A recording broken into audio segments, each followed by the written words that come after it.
Hey guys, and welcome back to KPReacts, your home of internet reactions, and today we are reacting to the top 10 things that British people do that are weird. Now, I consider myself quintessentially British. You wouldn't maybe think that looking at me, but hearing me, my voice, you obviously know. And so there are many quirks that, you know, I don't necessarily think are weird, but I'm sure external people or outsiders would think weird, and maybe there's some things I'll learn about British people in here, or the reasons why we do things that maybe we don't know about. Obviously, we're known for queuing and all of that good stuff, but let's see if there's anything we learn in this video. Oh, it's a Watch Mojo one. Welcome to Watch Mojo UK, and today we're counting it's down Ashley this time, not Chris. Things British people spotted dick. Too immature for stuff like this. Before we begin, we publish new content every day, so be sure to subscribe to our channel and ring the bell. Be sure to subscribe to Watch Mojo and KPReacts. What are you guys waiting for? We're taking a look at British customs and items that we take as a given, but are actually a little bit strange. Number 10, barrister wigs. In light of the evidence, Mr. Tilsley's admission and taking your mitigation into account, I am now persuaded I actually don't know why they wear the wigs. Instigator or ringleader in the crime committed against your grandmother. While not a strictly British idiosyncrasy, wigs remain an odd part of the Brits barristers' dress code. How absolutely disgusting! Do people really do something? I believe so. They do look so stupid and completely unnecessary in a modern world. Meant to provide barristers with a sense of uniformity and anonymity, while also creating an imposing image to hammer home the supremacy of the law. Ironically, in the years prior to they the literally just look introduction of stupid. the wig, barristers were expected to keep their hair short for a lot of the same reasons. Though these eye-catching headpieces are used elsewhere in the Commonwealth, their ties to Britain and British history feel especially strong, perhaps because of all those quintessential crime dramas. But still, they're an odd sight for the rest of the world. They are so weird, so very strange. Washing machines in the kitchen. Wait, is this weird? Well, we did tell them to express themselves. While increasingly not uncommon in most major cities, yeah, this due is to the lack of space in most. But I say, literally, they've said the reason there. The reason why so many people have this is because we don't have like separate utility rooms. We don't have space for a laundry room. You just have to put the washing machine wherever it goes, and next to a dishwasher or in the same room as a dishwasher just makes sense. I didn't think that was so weird. Across a washing machine in a kitchen continues to baffle non-Brits, and in particular, How? the Americans. Whereas our Flippin' cousins Americans. from across the Screw pond you, prefer to Americans. devote their entire rooms or closets to their washers and dryers, we decided long ago that the best place for them was clearly somewhere between the dustbin and the kitchen sink. And there they've stayed. This is a great program. Why? Come on! Why? As such, it's easy to forget that Why, all across Luther, the world, why? there are families folding their clothes in the comfort of a laundry room, flummoxed by us doing laundry within arm's reach of the toaster. Get the hell out of my kitchen! Number 8, our sense of humour. I have a terrific sense of humour. It's just very dry.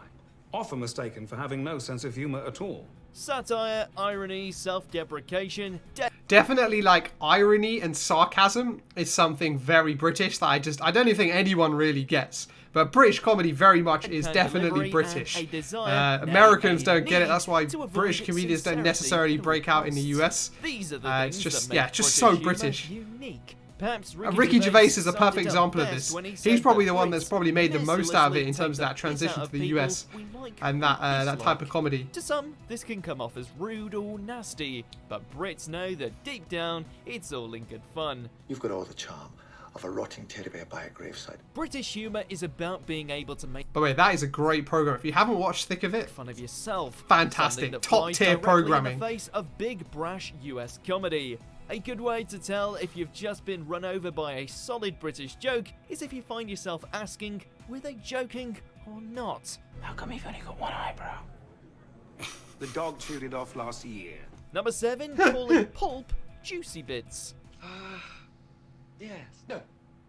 are you a smooth or bits type of person? I'm 100% a smooth. Do not give me anything with bits in it. I don't want anything to do with that. Orange juice. This one should be obvious, but apparently it isn't. Orange juice comes with juicy bits or no bits, right? For those Smooth all the bits way. are pulp across the Atlantic, a decidedly less off-putting word. Juicy. While the American option is likely more universal, it's not like our version is any less an accurate description. And it pays great homage to those other great British linguistic traits. Not saying exactly what we mean, and turning even everyday things into a mild euphemism. Coffee? Orange juice? Probably not. Number 6, spotted dick. Another food-based innuendos. Why did he accentuate the... What? Spotted dick.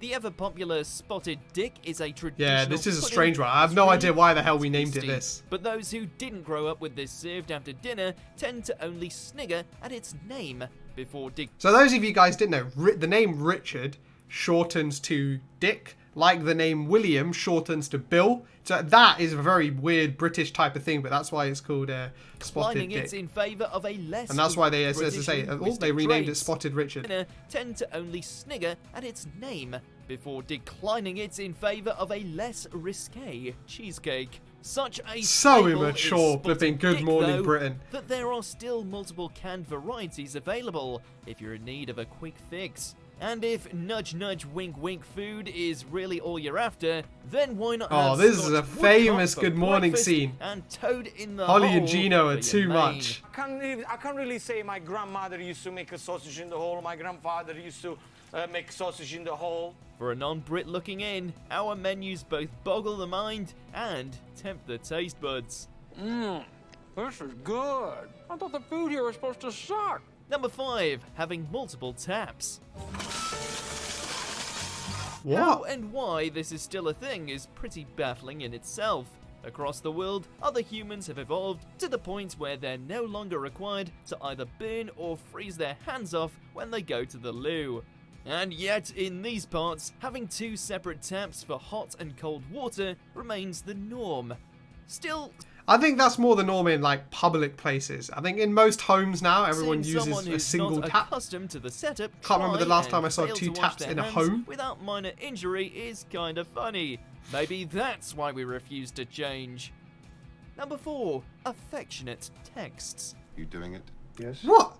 This is not British. Hang on. Too often have we been labelled as cold and unaffectionate. For too long has the world believed us to be an emotionless folk. And how do we prove that we like, or at least tolerate, other people? By What? This signing one makes off no text, sense. Tweets and most other messages with a single lowercase x. Don't bother trying to explain because your bit on the side has done it for you. For those Wait, is that just a British thing that we put a little kiss at the end? not I in thought the that know, was done all it around the represents world. A kiss. For the Brits scratching their heads right about now, this small gesture actually isn't standard everywhere else. And since the invention Wow, of emojis, well, I've learned it's something new become today. a cute callback to a bygone age. As to the matter of how many kisses you should or shouldn't put, no one really knows for sure. You see what's weird was like back in the day when texts were less frequent, I think then it was like more important to put an X at the end. But now, because you can text like on iMessage and WhatsApp and you text so frequently and so often, that I think a lot of people have stopped using it. Or maybe that's just me. Let me know. Do you guys still use it? Don't think I'm changing subject, but I found a bus ticket. Number 3, not tipping. Luckily, I just bought another pair. No, taxi fare. This one always throws This is very tourists common. for a loop. While it's What I don't understand is actually the reason to tip. It's like they're being paid. And the reason, like in the US, they tip is because the bar staff and the waiters and waitresses and all those types of people are not paid very well. So surely the answer is just pay them better rather than force people to give tips and ultimately for their dinner or whatever to be way more expensive common than in it North actually America was. for patrons Just to tip weird. their waiters, waitresses, and bar staff. It's simply not a thing round this way, or across most of Europe, in fact. And maybe this entry, more than any other on this list, is one that we wind up stumbling over too, because our natural inclination not to tip can get us into trouble on our holidays. Or I've seen so many people, I think even I've been guilty of it, where we've given like a $1 tip or something, and just like the look of disgust on their While faces, supposedly confirming the incredible. assumption that we're a rude and uncaring bunch. It's not that we don't like you, it's just that we don't tip. All right, since you pay for the breakfast, I'll put in, but normally I would never do this. Number 2, brown sauce. Nothing screams delicious like brown sauce. But Brown sauce is incredibly, lovely. only in the HP sauce. UK. Let's get some. But he didn't prepare me So for good. this sensation. A traditional It's not. I'd say if I was ranking the condiments, I think it'd go ketchup first, then mayo, then brown sauce. But mayo and brown sauce are pretty close. Let me know your top 3. condiment with a standout flavour. It does the job for cooked breakfasts, bacon rolls, anything with chips. But the rest of the world simply brown hasn't sauce with caught chips on. is good. Sure, you Or can with get steak bacon. sauce elsewhere, and apparently endless variations of barbecue sauce. But the humble brown is by contrast a rare and unusual delicacy. Andy must never eat a bacon sandwich without the big, bold flavour of HP bacon. sauce. Bacon and For HP sauce is the non-Brits, even one. the experience of asking for it at a restaurant confounds. It's brown. It's sauce. It's brown sauce. Easy.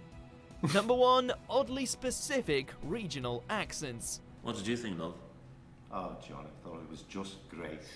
The United States is the 4th largest This is the country same by anywhere area across on the world. Earth, while the Accents are whole of the different United across Kingdom countries. ranks as only the 78th largest. How then can Britain have so many distinctive accents? No, it's not. Peterson told me. No, it's not. Peterson told me. It's something to endlessly baffle Americans and the rest of the world who can't seem Well, the thing is, even in the UK, we struggle with it. When you hear someone from like a particular part of the UK, you're like, what? Do I even understand what you're saying? to It's so wrap their common, happens heads so around often. the idea that people who live just down the road from each other have I love Martin Clunes. Look at his ears. They're so big. a completely different way of speaking. Like a freaking satellite with his big ears.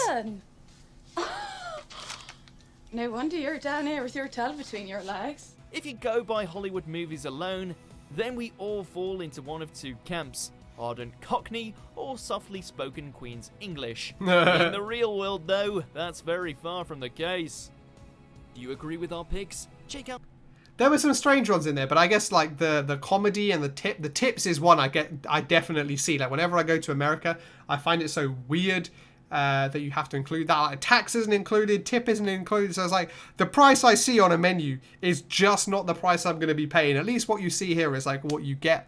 But let me know, are there any other British quirks that you think we have that maybe others in the world look at weirdly? Or if you're from another country, what do we do here as Brits that confuses the hell out of you? Let me know down in the comments below. But thank you all for watching, and I'll catch you guys on the next one.